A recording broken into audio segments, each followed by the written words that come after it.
Donc on est situé à Villers-Marmerie, dans la montagne de Reims. C'est un village classé premier cru blanc de blanc.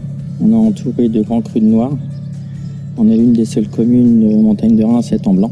Donc l'exploitation est composée de 80% de chardonnay et 20% de pinot noir sur une dizaine d'hectares.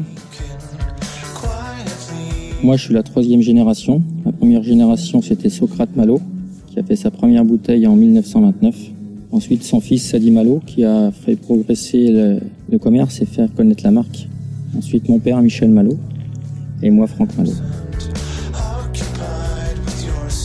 Ouais, ça a commencé tout jeune, hein. J'ai appris beaucoup avec mon grand-père, m'a éduqué au niveau de la vigne et du vin, et puis faire les livraisons aussi avec lui. Il attendait les vacances pour les livrer, ce qui fait que j'ai pas eu de mal à me faire à l'ancienne clientèle. J'ai jamais cherché ce que j'allais faire plus tard entre les vignes et le vin. Je me suis pas posé de questions.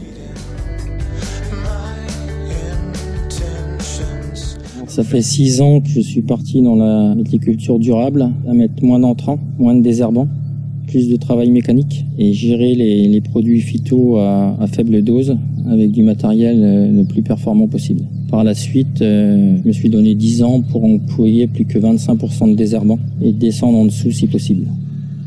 Techniquement, j'enherbe une route sur 2. Et la route qui est enherbée est désherbée à 50% sous le rang, pour garder une surface dure, pour pouvoir rouler s'il faut par tous les temps.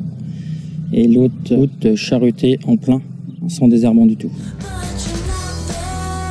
Alors les investissements qu'on a fait les derniers, c'est racheter un pressoir. Et ensuite, en 2010, je me suis acheté deux gros foudres pour vinifier toutes mes vieilles vignes dedans.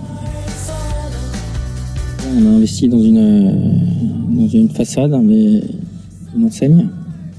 Ensuite un tracteur pour travailler le sol. On a acheté une machine à habiller plus performante pour avoir un habillage plus parfait. Et à l'avenir, un tracteur plus performant pour faire mes traitements.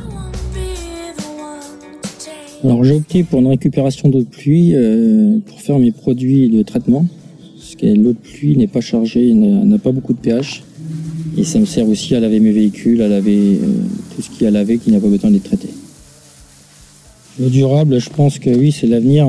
La culture raisonnée, il faut qu'on y aille à fond pour avoir moins d'entrants, mettre moins de produits phytosanitaires. Déjà au niveau du travail du sol, quand on commence la première année, la vigne elle met 4 ans à s'en remettre. Donc par tranche de tiers, je vous dis, faut une dizaine d'années pour que la vigne soit bien assise. Donc celui qui le fait pas maintenant et quand ils vont nous dire 0 désherbant, s'ils sont pas prêts, je pense qu'il y aura des soucis.